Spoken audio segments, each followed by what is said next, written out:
창세기 27장 30절부터 36절까지 우리 같이 교독하도록 하겠습니다.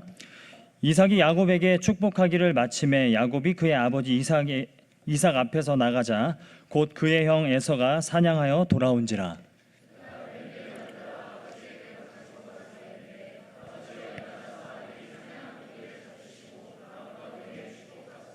그의 아버지 이삭이 그에게 이르되 너는 누구냐? 그가 대답하되 나는 아버지의 아들 곧 아버지의 맏아들 에서로소이다.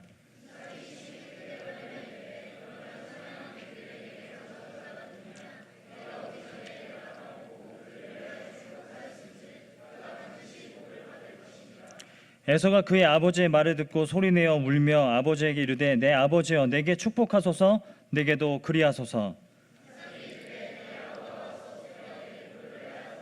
함께 읽겠습니다. 에서가 이르되 그의 이름을 야곱이라 함이 합당하지 아니하니이까 그가 나를 속임이 이것이 두 번째니이다.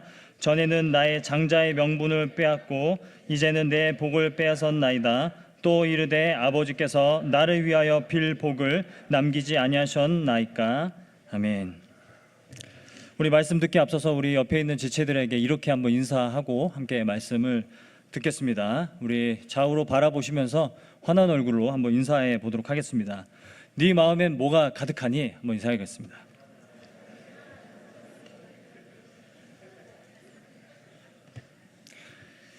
여러분, 성경이 언급하고 있는 많은 죄악들 가운데 가장 많이 언급되는 죄악이 뭔지 아십니까? 이 성경에서 하나님께서 가장 많이 언급하고 가장 많이 말씀하시는 죄는 우상숭배입니다. 참 의외로 우상숭배가 가장 많이 언급되는 그런 죄라는 것이죠. 우상숭배라고 해서 뭔가 신상을 세워놓고 그 앞에 절하는 것들만 우상숭배가 아니라 우리의 마음에 하나님이 아닌 다른 것을 하나님으로 모시고 있는 것이 그것이 우상숭배라고 할 수 있겠죠. 우상은 하나님을 대신하는 어떤 것, 그것이 우상입니다. 그야말로 우상은 가짜 하나님이죠. 우상은 가짜 하나님이고 우리 마음 가운데서 하나님을 대신하게 되죠. 그래서 이런 말이 있습니다. 우리의 인간의 마음은 우상 공장이다 라는 말이 있어요. 우리의 마음의 그 죄성이 끊임없이 우리 주변에 있는 것들을 자꾸 어떤 신적인 존재로 만들어낸다라는 것이죠. 그래서 우리의 마음은 우리 주변에 있는 것들을 그것이 어떤 사람이든 어떤 물질이든 돈이든 그것들을 우상으로 만들어낸다라는 것이죠. 여러분, 우상이라고 해서 모든 게 다 처음부터 나빴던 건 아닙니다. 나쁜 것은 아니에요. 어떤 인간의 죄성, 지배하고 싶은 마음이겠죠. 어떤 지배하고 싶고 통제하고 싶은 마음이 작동하여서 우리 주변에 좋은 것을, 분명히 좋은 건데 그 좋은 것을 자꾸 하나님의 자리에 올려놓는 것이 문제라는 거예요.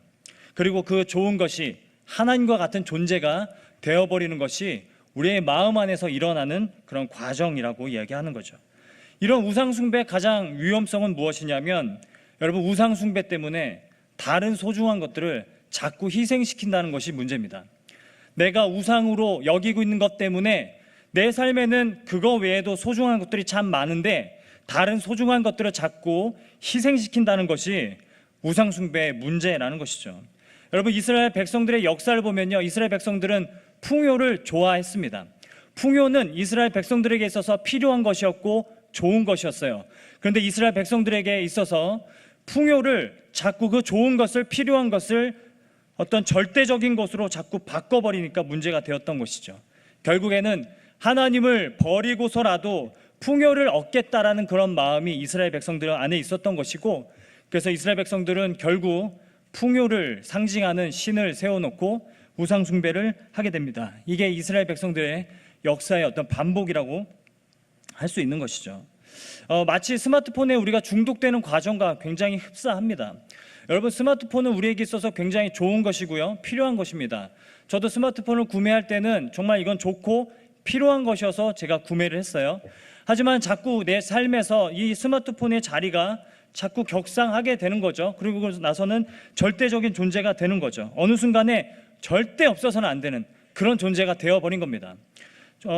다들 그러시겠지만 저도 그래요. 요즘에는 잠들기 바로 직전까지도 스마트폰을 항상 붙들고 있는 것 같아요. 그래서 어두운 방 안에서 스마트폰을 하다가 한쪽 눈 감고 이렇게 스마트폰 하다가 그리고 얼굴에 몇 번 떨어뜨리고 그러다가 이제 잠들고, 그리고 아침에 일어나면 그 조그만 애기들 시켜가지고 아빠 스마트폰 좀 갖고 와라 막 이런 거 시키고, 그렇게 제가 살고 있는 걸 보면 분명히 스마트폰은 제게 우상의 자리에 있다라는 것이죠. 왜냐하면 아이들을 희생시키고 아이들과의 그 시간을 자꾸 희생시키기 때문이에요. 스마트폰 보느라 아이들과 놀아주는 그 시간을 자꾸 희생시킨다는 거예요. 제가 아이들과 같이 뭐 공원에 가서도 스마트폰을 보고 있는 경우가 많다라는 것이죠. 이렇게 우상 숭배는요, 내 주변에 더 소중한 것들, 다른 소중한 것들을 자꾸 희생시킨다는 그런 문제가 있다라는 거죠. 얼마 전에 저는 그 어벤져스를 봤습니다. 어벤져스 엔드게임을 봤어요. 봤는데 스포는 하지 않겠습니다. 봤는데 어벤져스가 마음에 확 꽂힌 거예요. 마음에 확 꽂혀가지고는 그때부터 자꾸 유튜브에서 뭐 어벤져스 뭐 떡밥 정리 뭐 이런 거 막 찾아보고, 어벤져스 이해되지 않는 장면 뭐 설명해 드립니다 이런 거 계속 찾아보고, 그리고 내가 캡틴 마블을 안 봤는데 그걸 봐야 더 어벤져스 내용을 잘 이해할 수 있는 게 아닌가라는 생각이 자꾸 들고, 마치 마블 시리즈를 다 봐야만 내가 행복할 것처럼 어느 순간 이 어벤져스 그리고 마블 시리즈가 제 삶의 우상의 자리에 놓이게 됐다라는 것을 제가 느끼게 됐어요. 결정적인 순간이 있었는데 그게 뭐냐면 참 우상이 되었구나라는 것을 느끼는 순간이 있었어요. 한 번은 제가 아내에게 이제 카톡으로 URL을 하나 보냈습니다. 쿠팡 URL이었는데 이런 내용이었어요. 이런 적이 없었거든요. 제가 어떠한 걸 좀 사달라고 요청을 했는데 그게 뭐냐면 그 여러분 토르 그 망치 있죠? 그 멸리를 사달라고 한 건 아니고 정당했습니다. 멸리르 모양의 텀블러 멸리르처럼 생긴 텀블러를 사달라고, 텀블러가 없다고 막 하면서 텀블러를 그렇게 사달라고 졸랐어요. 참 여러분 간사하고 이기적이지 않습니까? 그래서 이 참 내가 좀 심각해졌구나라는 생각을 하게 됐어요. 그리고 한 번은 쿠팡에서 이제 캡틴 아메리카 방패 모양의 쿠션을 발견하고는 이거 왠지 건민이가 좋아하지 않을까라고 제 아들을 팔아가면서까지 그것을 얻으려고 하는 우상 숭배의 마음이 제 안에 있었다는 것을 최근에 저는 발견하고 정말 진심으로 후회하고 있습니다. 사진을 찍어도요, 단체 사진을 찍어도 뭐 블랙팬서처럼 같이 찍자고 하고, 그러니까 우상 숭배하는 그런 모습들이 굉장히 많은 것 같아요.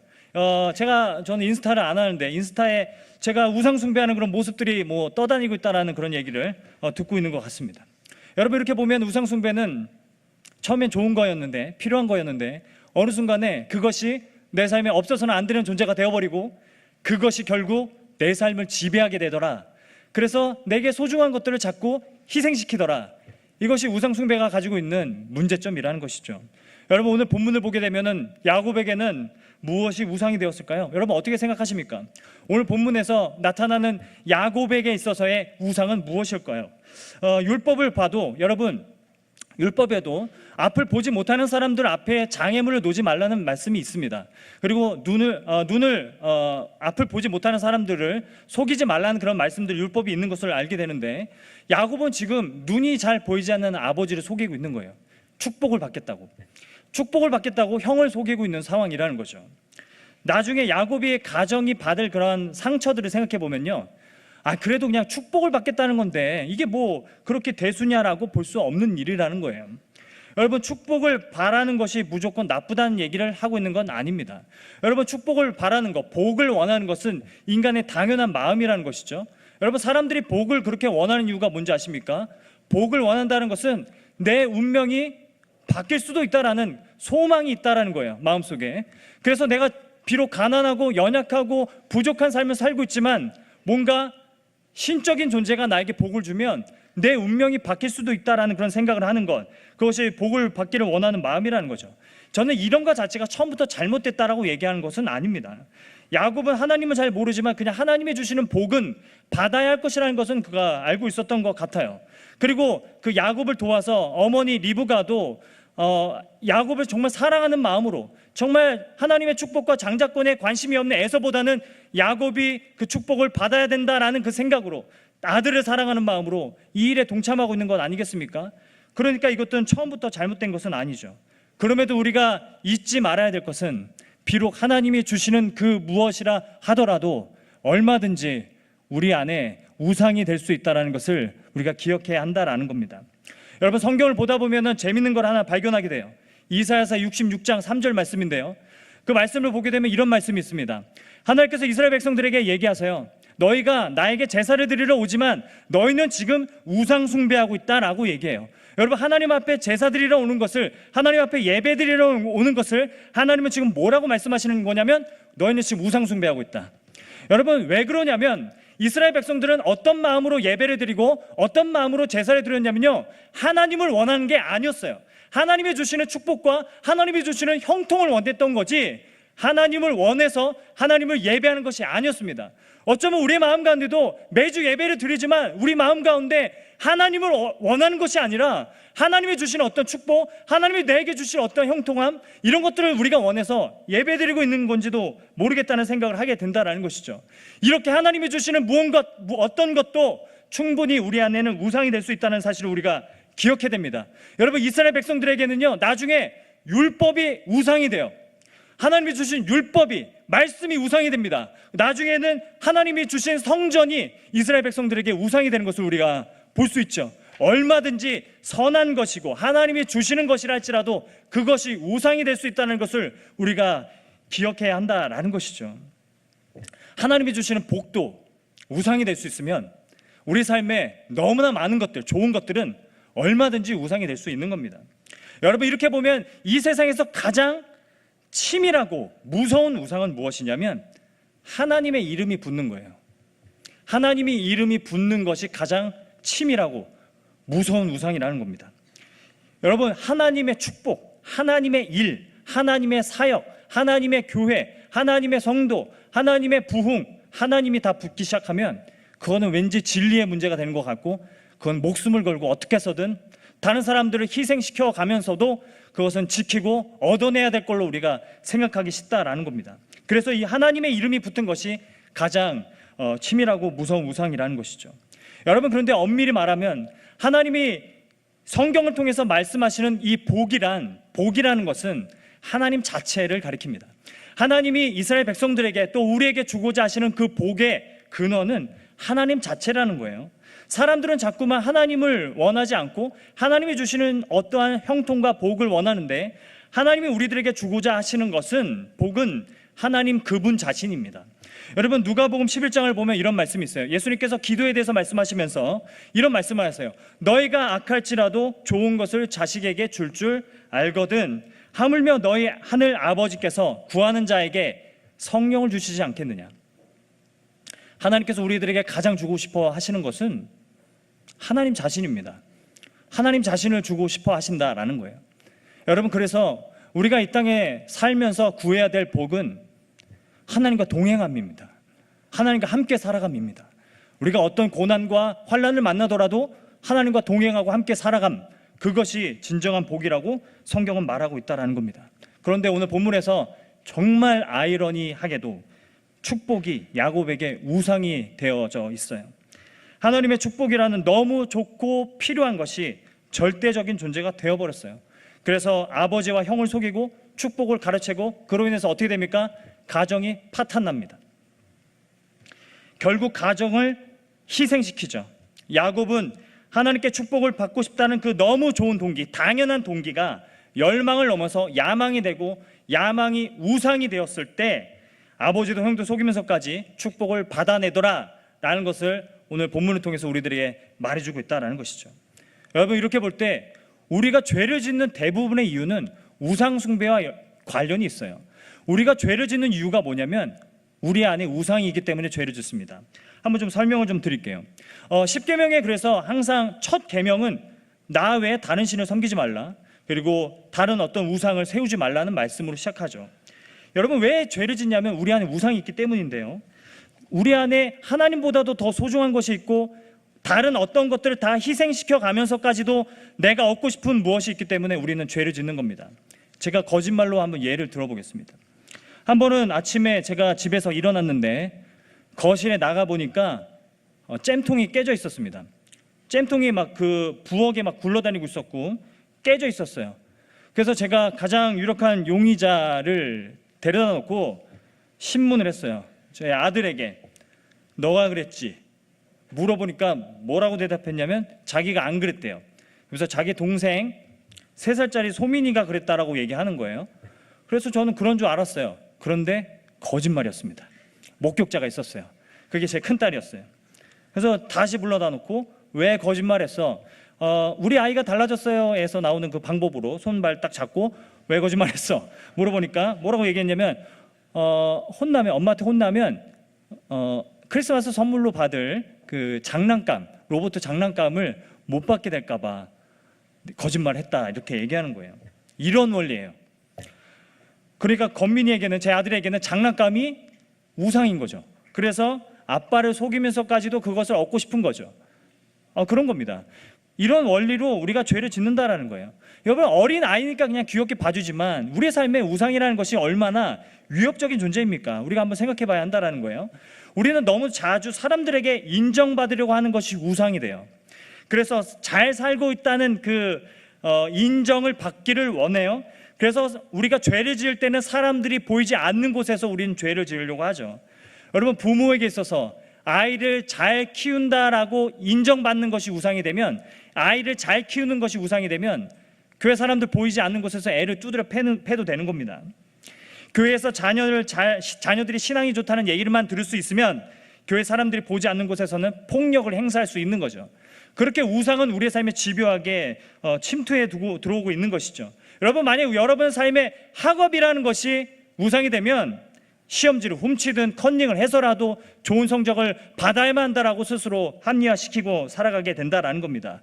더 나아가서 돈이나 성적인 쾌락이나 이런 것들이 우리의 삶의 우상이 되어버리면 그것들을 위해서 다른 것들을 희생시키고 피해를 주어도 된다라고 자꾸 합리화한다라는 것이죠.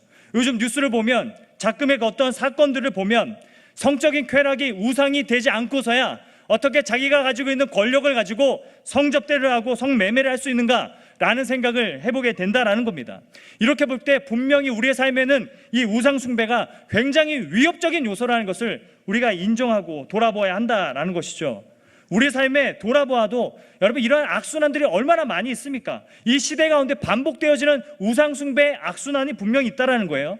여러분, 가정의 달이지 않습니까? 가정의 달에 수많은, 한국 안에 있는 수많은 깨어진 가정들을 바라보면요, 이 깨어진 가정들이 가정을 깨어지게 만든 그 것들은 항상 처음부터 좋은 것이었습니다. 처음에는 다 좋은 거였어요. 좋은 것을 추구했는데 그게 절대적인 것이 되어버리니까 가정을 희생시키더라라는 그런 악순환이 계속 일어나고 있다는 거죠.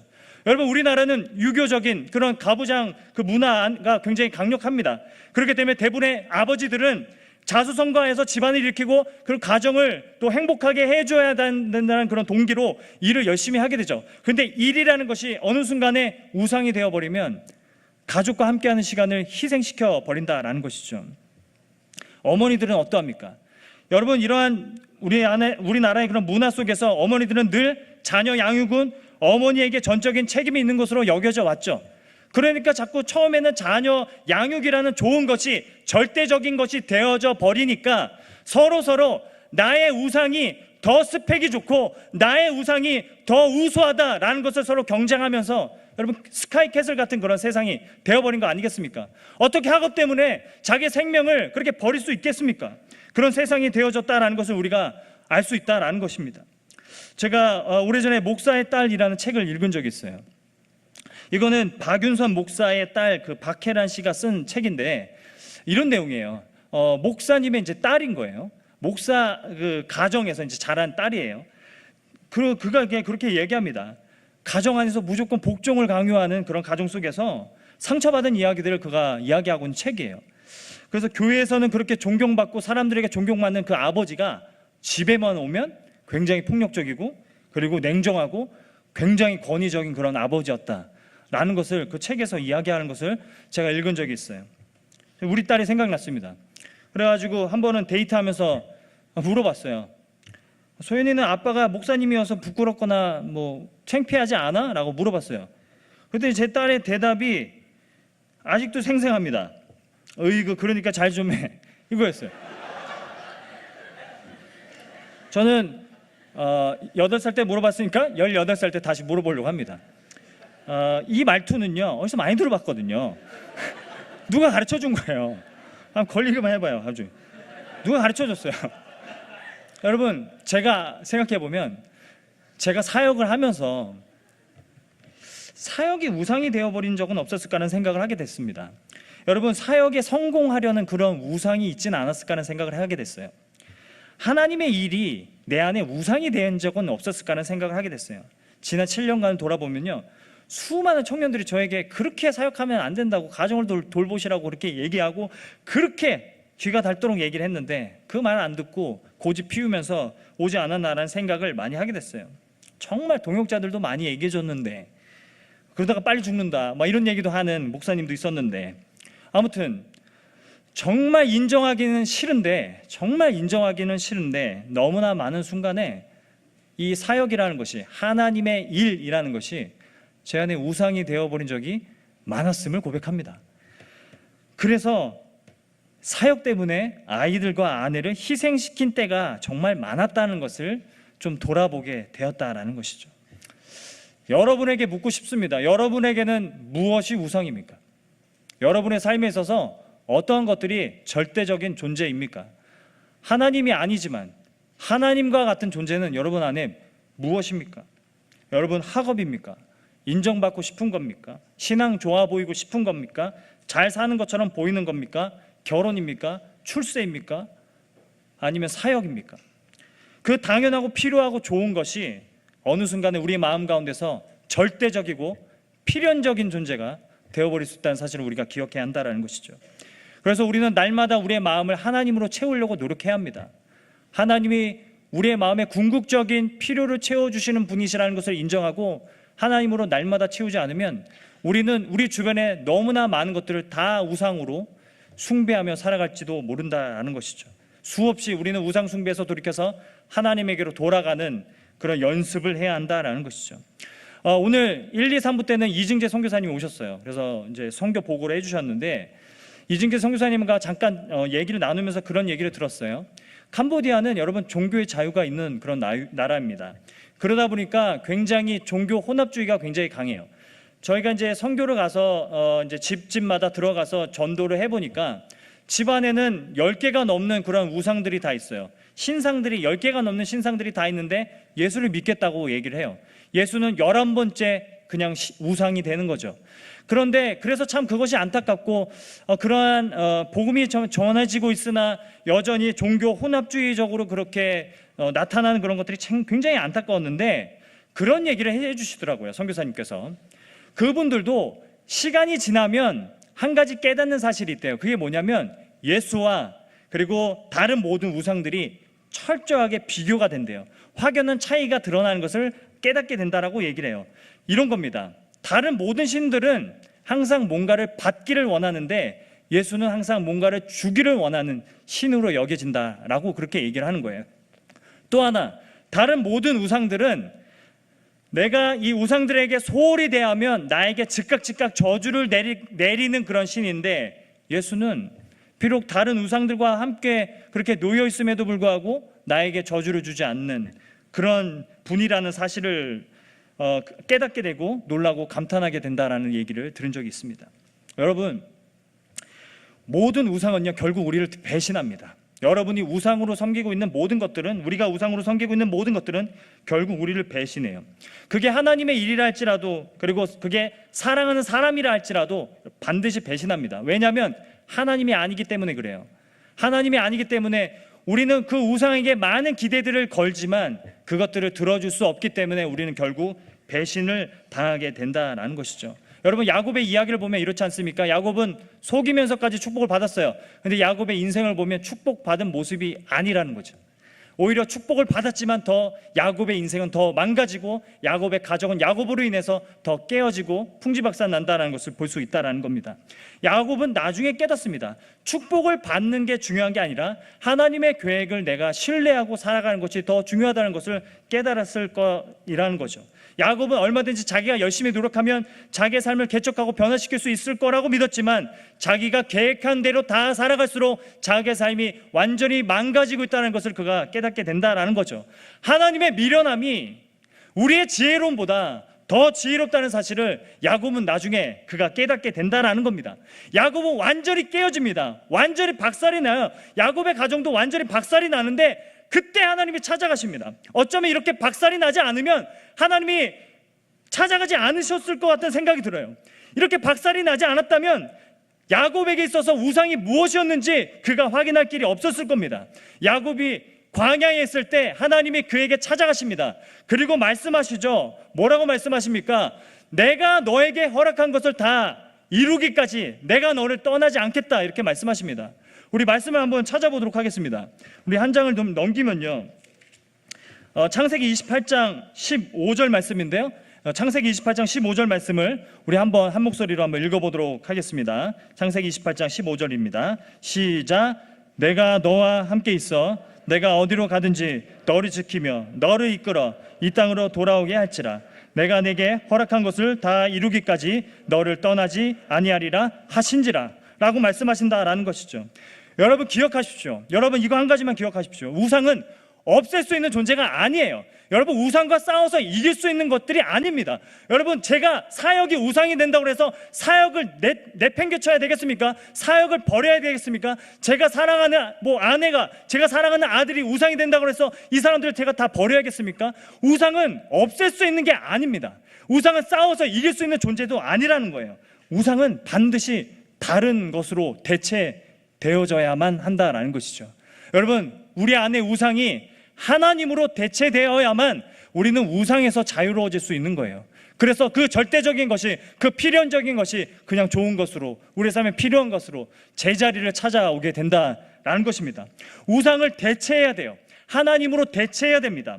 우상을 내려놓고 하나님께 돌아가야 됩니다. 여러분 마음을 하나님께 드리고 우리의 삶을 다시 돌려받아야 됩니다. 우리의 삶이 자유함이 없는 이유는 우상에게 지배를 당하고 있기 때문에 그래요. 그 좋은 것이, 너무나 필요한 것이, 너무나 당연한 것이 어느 순간에 하나님과 같은 존재가 되어버리니까 그것이 나를 지배하고 있는데도, 나를 질질 끌고 다니고 있는데도 우리는 그 사실을 깨닫지 못하고 내 삶이 왜 이렇게 불안해하고 왜 이렇게 답답한가, 우리는 그 원인을 찾지 못해서 끙끙거리고 살아갈 때가 많다라는 것이죠. 여러분 하나님으로 모든 우상들을 대체해야만 합니다. 우리의 마음을 하나님 앞에 드려야 됩니다. 다시 삶을 되돌려 와야 됩니다. 그것을 성경이 우리들에게 말씀하고 있다는 것이죠. 여러분 우리가 가지고 있는 우상들, 우리가 생각하는 모든 우상들은 절대적인 것이 아니에요. 그거는 좋은 것으로 내려와야 합니다. 여러분 우리가 우상으로 생각하고 있는 어떤 학업이나 그리고 어떤 이성 친구나 어떤 사람이나 어떤 존재나 할지라도 그것은 필연적인 존재가 아니에요. 그것은 필요한 존재로 내려와야만 합니다. 우리가 하나님 앞에 하나님으로 우리의 모든 필요를 채우고 하나님으로 우리의 행복의 근원을 두고 우리 자존감의 근원을 두고 살아갈 수 있을 때만이 우리는 우리가 우상으로 섬겼던 것들을 진정으로 사랑할 수 있는 그런 삶을 살게 된다라는 것입니다. 말씀을 맺도록 하겠습니다. 여러분 요한복음을 보면요, 예수님께서 사마리아 여인을 찾아오시는 그런 장면이 나와요. 여러분 사마리아 여인을 찾아오시는데 그 여인은 남편이 5명이 있었던 사람이에요. 그리고 여전히 배우자를 찾고 있던 사람이에요. 여러분 사마리아 여인에게는 어쩌면 배우자라는 것이 우상이었어요. 예수님께서 그 사마리아 여인에게 뭐라고 말씀하시냐면 내가 주는 물을 마셔라, 다시는 목마르지 않을 내가 주는 물을 마셔라, 이렇게 말씀하세요. 여러분 예수님께서 이 말씀하시는 이유는, 의미는 배우자 없이 살아가라는 말씀이 아닙니다. 배우자를 그냥 포기하고 혼자 살아가라는 말씀이 아니에요. 너가 우상으로 여기고 있는 그 남편과 배우자를 이제는 정말 버리고 살아가라고 말씀하시는 게 아니에요. 배우자에게 배우자가 할 수 없는 것을 요구하지 말라는 말씀이에요. 여러분 우리가 우상으로 여기고 있는 어떤 것, 어떤 사람은요 하나님이 아니에요. 우리는 자꾸만 기대를 걸죠. 이 사람 때문에 내가 이렇게 행복했으면 좋겠다, 이 사람이 주는 어떤 사랑, 이 사람이 주는 어떤 기쁨, 이런 것들 때문에 내가 행복하고 내가 날마다 이 사람 때문에 행복했으면 좋겠다. 그런데 여러분 그 사람은, 그 존재는 하나님이 아니에요. 우리는 하나님인 것처럼 하나님이 하실 수 있는 것들을 요구하는데 그거 할 능력이 없기 때문에 그 우상들은 결국 우리를 배신하게 된다라는 것입니다. 우리는 우상에게 많은 것들을 기대하며 살아가지만 우상이 갈급함을 채워주고 소망과 생명을 줄 것처럼 여기며 살아가지만 그럴 능력은 하나님에게만 있습니다. 그래서 우리의 마음이 하나님에게 고정될 때 비로소 우리 삶의 우상으로 높아졌던 모든 것들이 제자리를 찾아오게 된다는 것이죠. 우리의 삶의 궁극적인 갈망과 평안과 행복은 오직 하나님으로부터만 채워질 수 있는 것이기 때문에 하나님으로 채워져야 여러분의 삶에 좋은 것들, 필요한 것들을 여러분은 제대로 누리고 제대로 살아갈 수 있게 되는 것이라는 겁니다. 지금 여러분에게 우상이 되고 있는 것들이 있을 것 같습니다. 때로는 여자친구가 우상이 되고 학벌이 우상이 되고 그리고 하나님이 주신 축복이, 하나님의 사역이 우상이 될 수가 있어요. 그런데 궁극적으로 우리를 채워줄 수 있는 존재가 아니에요. 이 사실을 우리가 깨달아야 한다는 것이죠. 그것을 이해하고 하나님으로 대체하지 않으면 우리는 점점 우리가 우상으로 여기고 있는 것들에 더 휘둘리며 살아가게 된다는 것이죠. 부디 우상에게 빼앗겼던 마음 하나님 앞에 돌려들어서 여러분의 삶을 되찾아오는 저와 여러분의 삶 될 수 있기를 주님의 이름으로 축복합니다. 내 삶의 절대적인 우상들이 그냥 좋은 것과 필요한 것으로 제자리를 찾아갈 수 있도록 여러분 우리의 마음을 하나님 앞에 드리면서 그렇게 예배하며 나아갈 수 있었으면 좋겠습니다.